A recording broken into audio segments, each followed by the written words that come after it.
वाला एक्ट जनता party Bharat Gen Z ने भी अपनी ताकत दिखा दी। ओके, कल क्या हुआ, एक कॉकरोच जनता पार्टी भारत में बन गई और बनी तो बनी क्या, एक दिन के अंदर 40,000 लोगों ने पार्टी को ज्वाइन भी कर लिया। ओके, तो अब इस पूरी कहानी के पीछे का कारण क्या है?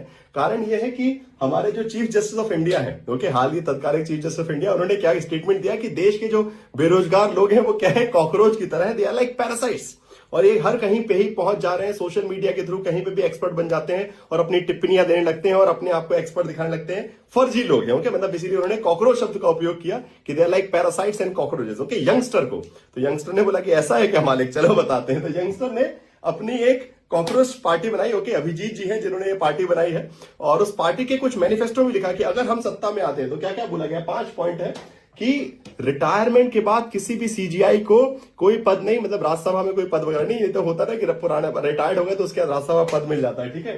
प्रोटेक्ट एवरी लेजिट वोट, मतलब अगर वोट कटता है किसी का भी तो उस परिस्थिति में यूएपीए के तहत चीफ इलेक्शन कमिश्नर को सजा दी जाएगी। ओके, जो आपका टेररिस्ट वाला एक्ट होता है ना यूएपीए, उसके तहत चीफ इलेक्शन कमिश्नर को सजा दी जाए।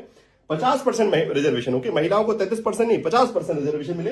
इंडिपेंडेंट मीडिया, गोदी मीडिया, उन्होंने स्पेशली लिखा है कि अंबानी और अदानी के जो चैनल है जितने भी उन सबको बैन किया जाए और उनके सारे अकाउंट्स की जांच की जाए और इंडिपेंडेंट मीडिया बनाया जाए, और 20 year ban for the political detention. Okay, तो जैसे कि अभी राघव चड्डा जी निपटे हैं ना, यहां से उचक के वहां चले गए।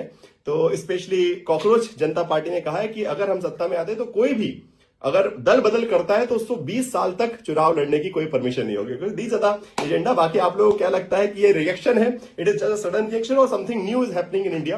बिकॉज बहुत सारी सिचुएशन खराब है इकोनॉमिकल फ्रंट पे, we are struggling already, import export सब सारी प्रॉब्लम है, and the people are also not happy with the government as well as multiple things. So let's see क्या होता है। कमेंट बॉक्स में जरूर बताइएगा कि आपका क्या रवैया है कॉकरोच जनता